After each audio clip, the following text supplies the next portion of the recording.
চেরামন জুম্মা মসজিদ এটি হল ভারতের কেরালা প্রদেশের কোডঙ্গালুর তালুকের মেথেলায় অবস্থিত একটি প্রাচীন মসজিদ।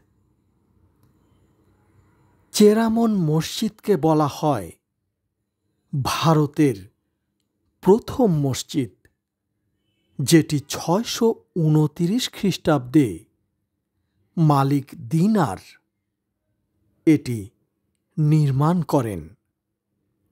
বিভিন্ন বর্ণনায় আছে আরব পর্যটক সুলাইমান খান 851 খ্রিস্টাব্দে কেরালা পরিদর্শন করেন এবং তিনি কোনো মসজিদ বা মুসলমান দেখতে পাননি।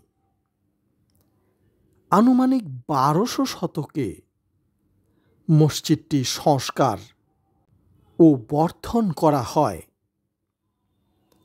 2016 সালে নরেন্দ্র মোদী সৌদি আরব সফরকালে বাদশাহ সালমানকে মসজিদের একটি রেপ্লিকা উপহার দেন।